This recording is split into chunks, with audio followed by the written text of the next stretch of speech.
June 6, 1944. The fate of the world hinges on a thin strip of sand and shale along the Normandy coast. 5,000 ships, the largest armada ever assembled, carry the hopes of the free world, but standing in their way is a fortress, not a single castle, but a continent girdled in concrete and steel, the Atlantic Wall. 2,400 miles of interlocking machine gun nests, artillery batteries, flooded fields, and millions of mines, all designed by the master of defensive warfare, Erwin Rommel. The Allied High Command knows the calculus is brutal. To breach this wall, they will have to pay an almost unimaginable price in blood. The first waves of infantry will be a sacrifice, their only job to die in such numbers that they overwhelm the German guns for a few precious minutes, allowing the men behind them to gain a foothold. But what if there was another way? What if, instead of sacrificing men, you could sacrifice machines? And what if those machines were not just ordinary tanks, but a bizarre, almost comical menagerie of mechanical monsters designed in secret to solve problems no one had ever dared to face? This is the story of an impossible engineering challenge, a disgraced general with a strange genius, and the secret arsenal that clawed a path through Hitler's fortress Europe. The ghost of a previous failure haunted every planner of Operation Overlord. Its name was Dieppe. On August 19, 1942, the Allies had thrown nearly 5,000 Canadian soldiers, 1,000 British commandos, and a handful of American Rangers at the French port of Dieppe. It was meant to be a raid in force, a test of German defenses, a dress rehearsal for the invasion to come. It became a 6-hour slaughter. The fundamental problem was laid bare for all to see. A conventional amphibious assault against a prepared defended port was suicide. The Churchill tanks of the 14th Canadian Armoured Regiment, intended to provide fire support, were stopped cold. Some bogged down in the steep Churchstone beach.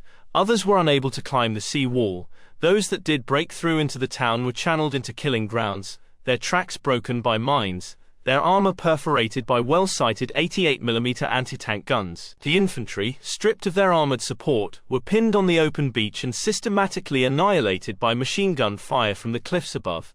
Of the nearly 5,000 Canadians who landed, over 3,300 were killed, wounded, or captured.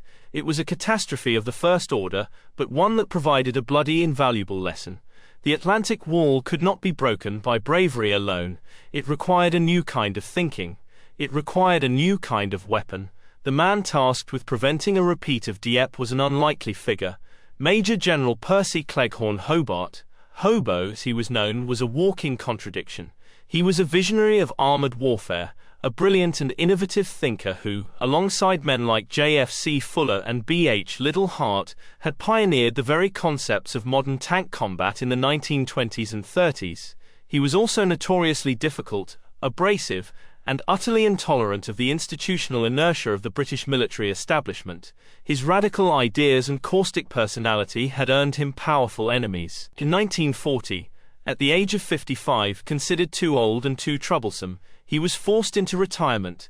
The tank genius found himself serving as a lance corporal in his local Home Guard unit, drilling civilians with wooden rifles in the quiet village of Chipping Campden. It was a humiliating end to a brilliant career, but Winston Churchill, a man who appreciated mavericks and had little patience for bureaucratic stuffiness, heard of Hobart's plight.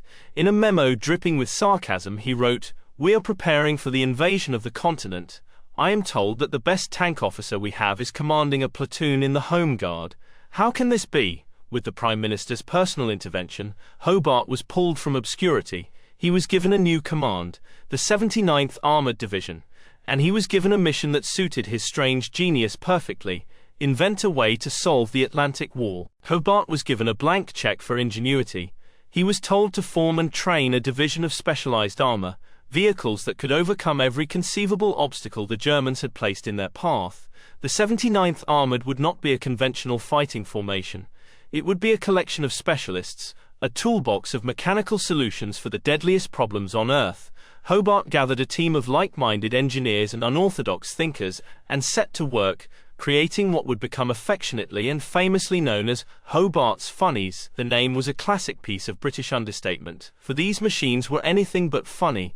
They were brutally functional, often bizarre-looking, and designed for very specific, very violent work. The first and most fundamental problem was concrete. German bunkers, or pillboxes, were often built with reinforced concrete walls over 2 meters thick, impervious to standard tank shells and naval gunfire. Infantry would have to get perilously close with satchel charges, a task that was often suicidal. Hobart needed a demolition tool that was mobile, armored, and could deliver a massive punch. The solution was the armored vehicle, Royal Engineers, or AVRE. The chassis chosen was the infantry tank Mark IV, the Churchill. It was slow, with a top speed of only about 15 miles per hour, but its heavy armor, up to 102 mm at the front, made it resilient. More importantly, its long multi-wheeled track run gave it exceptional climbing ability and a stable firing platform. The standard 6-pounder gun was removed from the turret. In its place, engineers mounted a squat, menacing weapon, the 290 mm petard spigot mortar. The petard was a weapon of pure brute force. It didn't fire a sleek armor-piercing projectile. It lobbed a 28-pound charge of high explosive known as the flying Dustbin. The effective range was a mere 80 yards. To fire it, the AVRE crew had to trundle their 78,000-pound vehicle right up to the enemy's front door. The co-driver had to slide open a hatch in the hull, manually push the enormous bomb down the spigot, and then slide the hatch closed before the gunner fired. It was a clumsy, dangerous process, but the result was apocalyptic. When the flying Dustbin struck a concrete emplacement, it didn't penetrate. It squashed against the surface and detonated, the concussive blast transmitting a shockwave through the concrete that would shatter it from the inside out. A phenomenon known as spalling, it was the perfect tool for cracking open the toughest nuts of the Atlantic Wall. The next problem was invisible and terrifying: mines. Rommel had ordered millions of them sown along the beaches and in the fields beyond, teller mines that could blow the tracks off a tank, and smaller anti-personnel mines that would maim and demoralize the infantry. Clearing them by hand, with engineers probing the sand with bayonets, was a slow, deadly process that would bring any advance to a halt under a hail of machine gun fire. The solution was the Sherman Crab. This was a standard American-made M4 Sherman tank, but with a horrifying new attachment. Mounted on 2 large arms at the front of the tank was a rotating drum powered by the tank's main engine. Attached to this drum were 43 hardened steel chains, each ending in a heavy flail. When the tank moved forward, the drum would spin at 140 revolutions per minute, whipping the chains into the ground ahead. The flails would violently strike the ground, detonating any mines in a 10-foot wide path. It was an incredibly violent machine. The Crab advanced at a crawl, just 1.25 miles per hour, engulfed in a massive cloud of dust, dirt, and smoke from the exploding mines. The noise was deafening. The flails wore out quickly and could be disabled by a particularly large blast. The crew inside was blinded by the dust cloud and had to navigate by gyroscope and by watching 2 marker poles on the ends of the flail arms. It was a claustrophobic, nerve-wracking job, but it worked. The Crab could beat a safe path through a minefield faster and more safely than any team of human engineers ever could. Even after a bunker was cracked open by an AVRE and a path cleared by a Crab, hardened defenders could still hold out in trenches and communication tunnels. Rooting them out was a bloody room-by-room affair. For this, Hobart's team resurrected one of the most terrifying weapons of the First World War: fire. The result was the Churchill Crocodile. This was a standard Churchill Mark VII tank, but one that towed a 6.5-ton armored trailer. The trailer contained 400 imperial gallons of thickened fuel and 5 bottles of compressed nitrogen gas. A pipe, protected by an armored sleeve, ran from the trailer under the tank's hull and to the front of the vehicle, where it replaced the hull-mounted Besser machine gun with a flamethrower nozzle.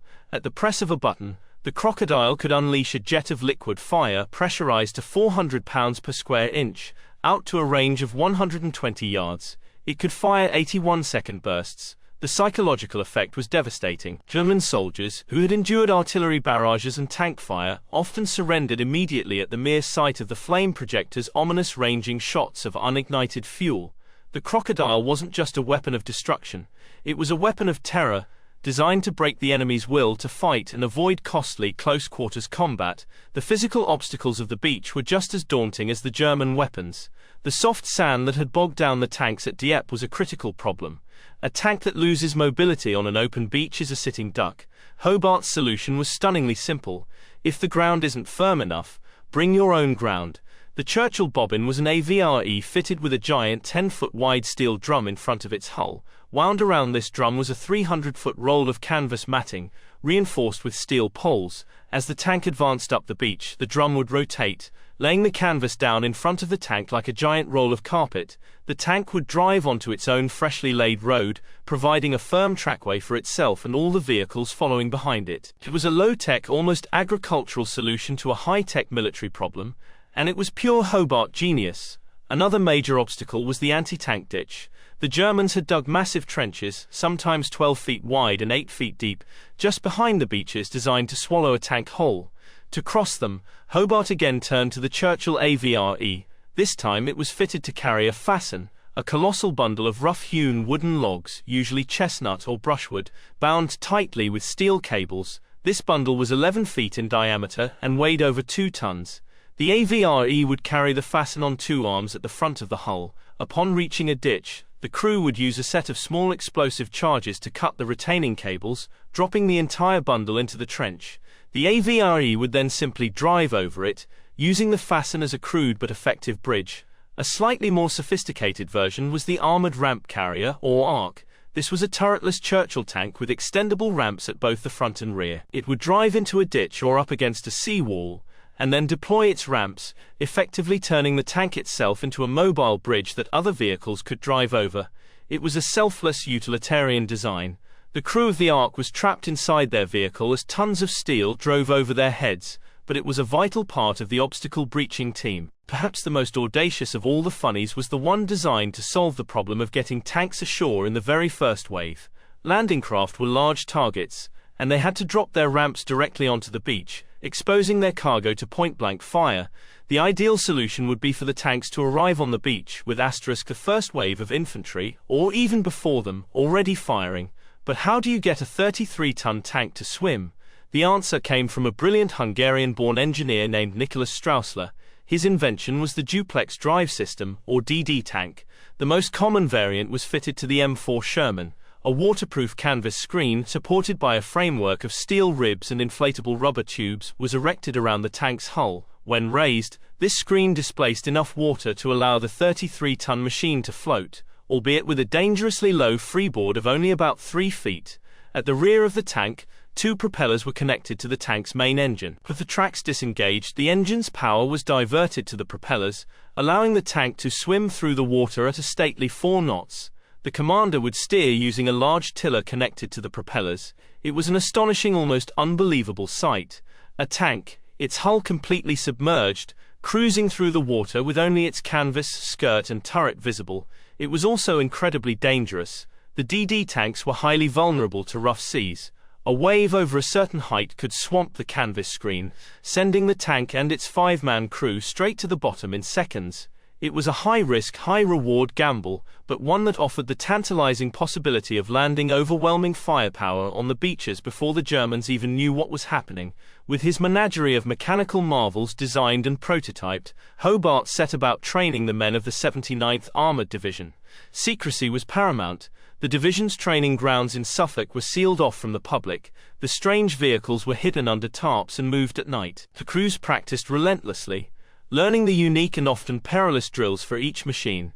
Flail crews learned to navigate blind, AVRE crews learned the dangerous ballet of loading the petard mortar, and DD tank crews practiced launching from landing craft in the choppy waters of the North Sea, a terrifying experience that cost several crews their lives during training exercises. Hobart was a relentless taskmaster, driving his men to a state of elite professionalism. He knew that on D-Day there would be no room for error. As the plans for Overlord were finalized, a critical and ultimately fatal decision was made. Hobart demonstrated his funnies to the American command, including General Omar Bradley, commander of the U.S. First Army. The Americans were impressed by the ingenuity, but ultimately skeptical. The U.S. military philosophy favored mass production and standardization. They were wary of what they saw as overly specialized, gadget-like equipment that would complicate logistics and training. They believed that a combination of overwhelming air power, naval gunfire, and sheer numbers would be sufficient to force a breach. Consequently, the Americans declined the offer of the full suite of Hobart's funnies. They agreed to use the amphibious DD tanks, and they had developed some of their own solutions, such as rocket-launching tanks and tank dozers, but they rejected the crucial breaching tools, the AVREs with their bunker-busting petards, the Crabs with their mine-clearing flails, and the fasten carriers for crossing ditches. It was a decision rooted in a different tactical doctrine, a different assessment of the challenge, and it would have profound and tragic consequences. The British and Canadian forces under the command of General Dempsey's British Second Army fully embraced Hobart's creations. On D-Day, the 79th Armoured Division would not land as a single unit.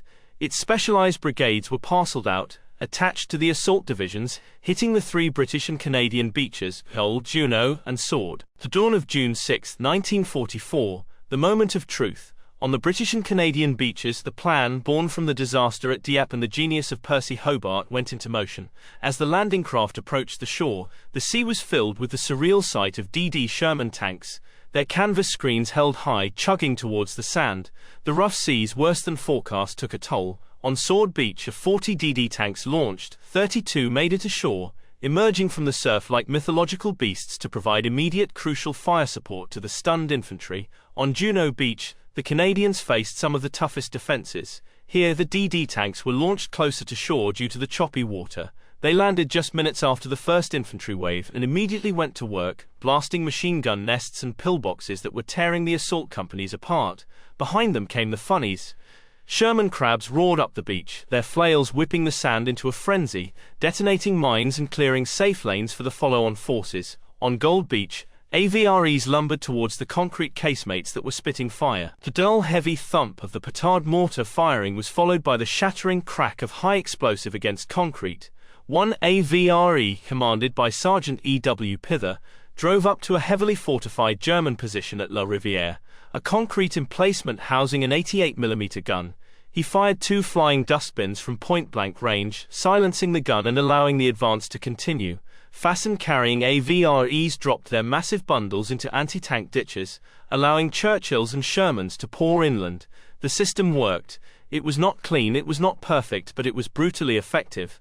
The specialized tools designed for specific problems solved them one by one. The synergy between the different Funnies and between the Funnies and the infantry was exactly what Hobart had envisioned. The result was that on Gold, Juno, and Sword beaches, casualties, while still heavy, were far lighter than the pre-invasion estimates had predicted. More importantly, the British and Canadian forces broke through the crust of the Atlantic Wall and began advancing inland on schedule. Just a few miles to the west, a different story was unfolding. A horror story. The beach was codenamed Omaha. Here, the men of the US 1st Street and 29th Infantry Divisions faced the veteran German 352nd Infantry Division, dug into formidable bluffs overlooking a wide exposed tidal flat, and they faced it largely without the benefit of Hobart's Funnies. The plan had called for 2 battalions of DD tanks to swim ashore and provide initial fire support, but the sea was far rougher here than on the British beaches. The decision was made to launch the tanks of the 741st Tank Battalion a staggering 3 miles from shore. It was a death sentence. One by one, the 33-ton Shermans were swamped by the 6-foot waves. The canvas screens collapsed and the tanks plunged to the bottom of the English Channel.